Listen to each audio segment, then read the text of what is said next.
Bonjour, bienvenue sur Je suis né 3 fois. Nous sommes au cœur de la forêt et nous accueillons au cœur de la forêt Yves Requena.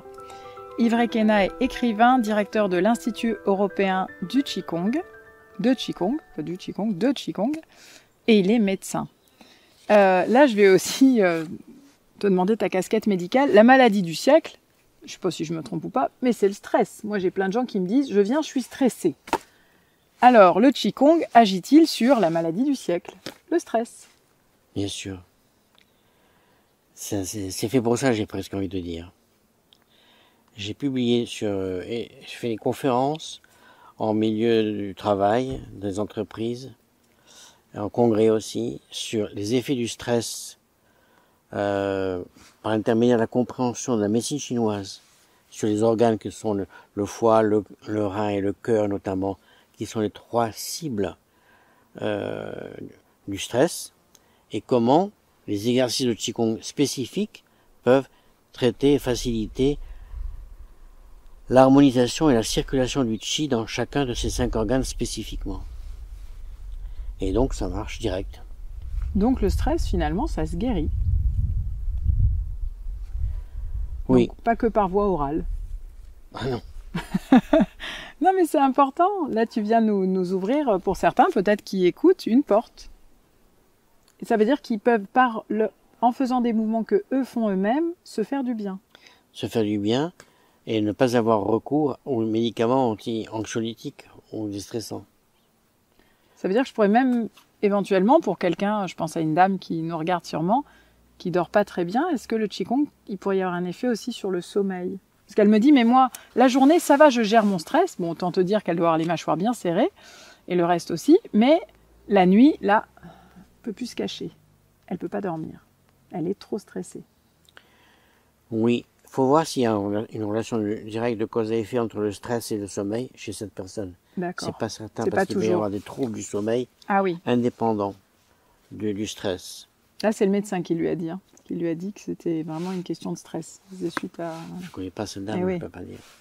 Mais est-ce que le Qigong peut travailler par rapport à ces difficultés à trouver le sommeil, à retrouver, j'allais dire, la paix, quoi, peut-être aussi? Oui, tout à fait.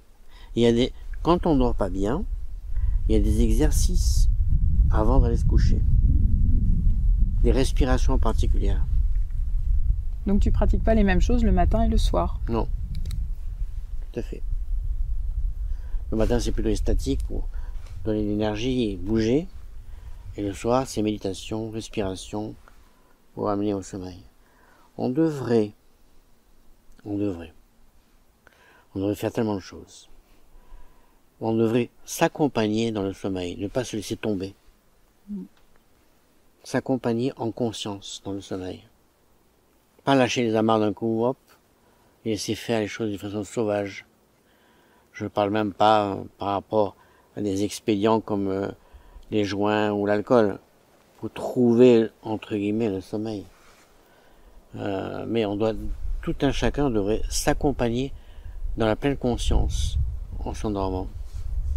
Ce qui permet d'avoir un sommeil plus réparateur et plus lucide et plus initié, si je peux dire. Parce que la nuit, il y a des informations qui viennent. Mais si on est réceptif de recevoir ces informations, elles nous profiteront d'autant plus. La qualité de mon sommeil va déterminer la qualité de mon réveil? De ta vie. De toute la vie? De ta vie? De ta vie. De ta vie. C'est que le sommeil, les Tibétains disent, c'est un bardeau. Il y a le bardeau de la vie, le bardeau du sommeil et le bardeau de la mort. Et entre deux vies. Donc le sommeil, c'est un bardeau. Il faut être compétent dans tous les bardeaux, dans tous les états de conscience, si possible. Tu pourrais nous parler d'une respiration pour nous accompagner à...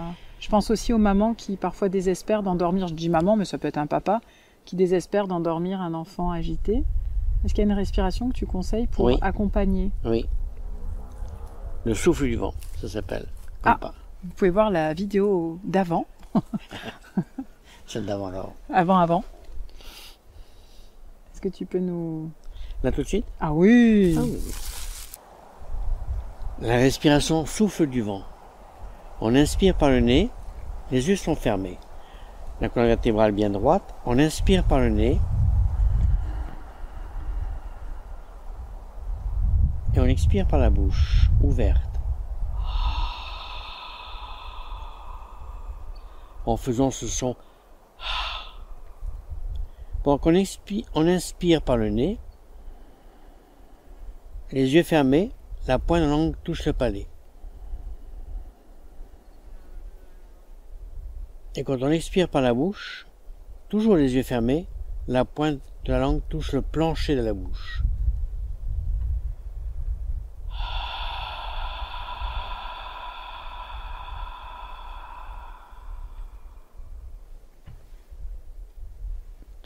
Pendant qu'on inspire par le nez, la pointe de la langue touche le palais, les yeux fermés, regarde 30 degrés vers le haut.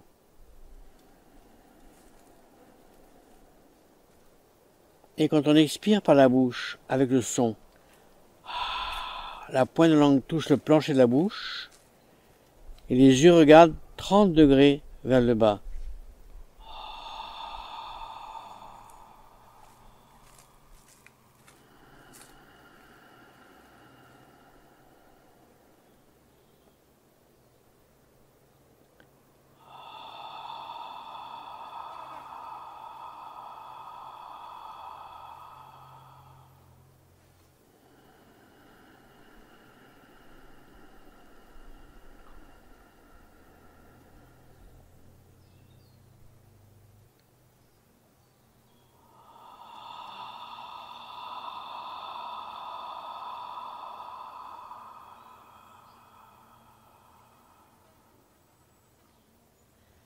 Et ainsi de suite. Le son Ha dans le taoïsme et dans le qigong, c'est un son qui apaise le feu du cœur. Le feu du cœur, c'est la surexcitation psychique du stress et de l'insomnie qui fait que voilà, on ne trouve pas de repos. Et ce son, par lui-même, ce son Apaise. est déjà efficace. C'est-à-dire que même en journée, c'est quelque chose qui pourrait se faire. Oui, bien sûr. Plus, ça doit jouer sur la faune du cervelet, du cerveau, par le fait d'ostéopathique les yeux vers le haut, les yeux vers le bas, la pointe vers le bas. Et donc, fait ça 5 minutes, 10 minutes et aux anges. Pour être aux anges, respirez, fermez les yeux et devenez conscient pour le plus beau des voyages, la vie. À bientôt, Yves Requena.